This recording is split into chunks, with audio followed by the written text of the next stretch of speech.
नबूवत जिंदाबाद, नारे खत्म नबूवत जिंदाबाद। आज ये पांचवी वजह की जानब ले जाना चाहता हूँ।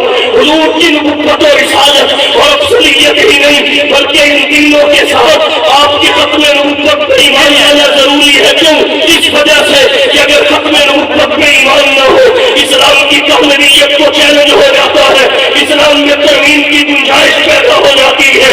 इस्लाम की कामयाबियत का तकाजा ये है फकत आपकी नबुव्वत और रिसालत और अफसलियत ही नहीं बल्कि आपकी खत्म नबुव्वत में भी ईमान लाया जाए। सूरतुल माइदा छठे पारे में अल्लाह ने तकमील दीन का ऐलान फरमाया, अल-यौम अकमलतु लकुम दीनकुम व अतममतु अलैकुम निअमती व रज़ीतु लकुमुल इस्लाम दीना।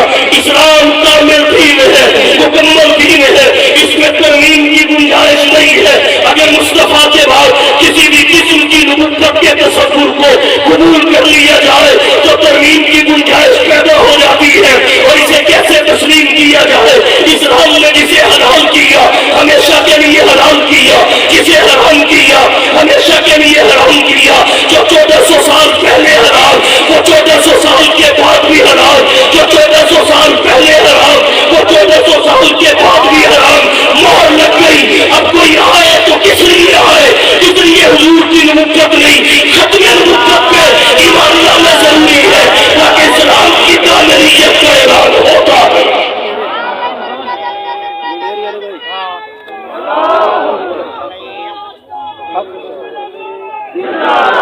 मैं चाह रहा हूँ कि नारे रोककर हजरत की गुफ्तगू सुनी जाए, वरना मैं नारा यहाँ से बुलंद करता। बहुत कीमती बात हो रही है। ईमान का दौर है, जिनका ईमान का दौर है हाथ खड़ा करके नारा लगाए, नारे तकबीर, खत्म नबूवत जिंदाबाद। अब आइए दूसरे पहलू की जानिब। ईमान लाने के बाद चंद वजूहात और असबाब मैंने ईमान के जरूरी होने के जिक्र किए। दूसरी पहलू और बात की जानिब करता हूँ। ईमान लाने के बाद खत्म नबुव्वत मुस्तफा पर अमलन तहफ़्फ़ुज़ खत्म नबुव्वत की जिद्दोजहद में शामिल होना, शिरकत करना क्यों जरूरी है? इसकी एक वजह तो ये है इस्लाम की आलमगीरियत, इस्लाम की आफाकी हैसियत की पुख्तगी के लिए, उसके इजहार के लिए अमली तौर पर खत्म नबुव्वत के तहफ़्फ़ुज़ की जिद्दोजहद में शमूलियत जरूरी है।